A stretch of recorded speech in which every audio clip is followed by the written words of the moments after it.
দেখেছেন যে জাতীয় সংসদ অধিবেশন শুরু হয়েছে, যেখানে সংবিধান সংস্কার পরিষদ হওয়ার কথা, গণভোটের রায় বাস্তবায়ন হওয়ার কথা, কিন্তু সরকারি দল যারা আছে তারা গণরায় মানছে না। তারা সংবিধানকে তাদের নিজেদের মতো করে ব্যাখ্যা করছে। তাদের পক্ষে গেলে তারা সংবিধানের পক্ষে আছে, তাদের বিপক্ষে গেলে তারা সংবিধানের পক্ষে নাই। ফলে এই দ্বিচারিতা এবং সংবিধানকে নিজেদের মতো ব্যাখ্যা করার রাজনীতি আমরা কিন্তু আওয়ামী আমলে দেখেছি। আওয়ামী লীগ একইভাবে সংসদকে কব্জা করে সংবিধানকে দলীয়করণ করেছে, সংবিধানকে নিজেদের মতো ব্যাখ্যা করেছে। এই একই কাজ এখনকার যারা সরকার দল তাদের মধ্যে আমরা এই প্রবণতা দেখতে পাচ্ছি। ফলে যদি সেই প্রবণতা তাদের মধ্যে থাকে, জনগণ তাদের রায় আবারও রাজপথে জানান দিবে। তো সেটার জন্য কি এনসিপি প্রস্তুত আছে? এনসিপি কে সেই বৃহত্তর রাজনীতির জন্য প্রস্তুতি রাখতে হবে।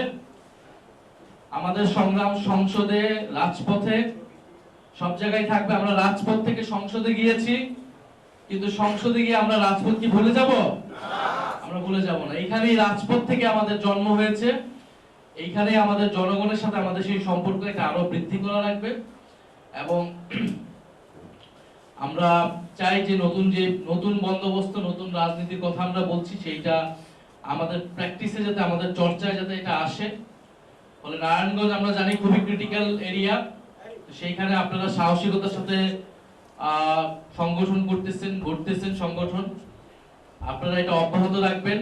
আপনাদের নতুন কমিটি হয়েছে, সেজন্য আপনাদেরকে শুভেচ্ছা জানাই। এবং আপনারা নারায়ণগঞ্জে চাঁদাবাজি, সন্ত্রাস, এই দুইটার বিরুদ্ধে আপনাদের সবসময় সরব থাকতে হবে। এখানকার ছোট বড় ব্যবসায়ী যারা আছে তারা যাতে নির্বিঘ্নে ব্যবসা করতে পারে, সাধারণ মানুষ যাতে নির্বিঘ্নে চলাফেরা করতে পারে, তাদের নিরাপত্তা, আইন শৃঙ্খলা, এই জায়গায় আপনাদেরকে সহযোগিতা করতে হবে। জনগণের যাতে সুযোগ সুবিধা হয় সেই রাজনীতি আপনাকে করতে হবে। আমরা সেই আশা করি যে এনসিপি সারা দেশে মানুষের যে ভালোবাসা সেইটাকে ধরে রেখে সেই পজিটিভ রাজনীতিটা করবে, ইতিবাচক রাজনীতিটা করবে। আর নারায়ণগঞ্জে অবশ্যই আপনারা ফ্যাসিস্টদের যাতে কোনো ধরনের পুনর্বাসন এই নারায়ণগঞ্জের মাটিতে না হয়, এটার জন্য সর্বাত্মকভাবে আপনাদেরকে প্রতিরোধ সবসময় রাখতে হবে। নারায়ণগঞ্জে ফ্যাসিস্ট যারা ছিল তাদেরকে বিচারের আওতায় আনা, তাদেরকে বিচার নিশ্চিত করা, শহীদ পরিবার যারা আছে, আহত যোদ্ধা যারা রয়েছে তাদের সাথে যোগাযোগ রাখা, সেজন্য আপনারা কাজ করবেন।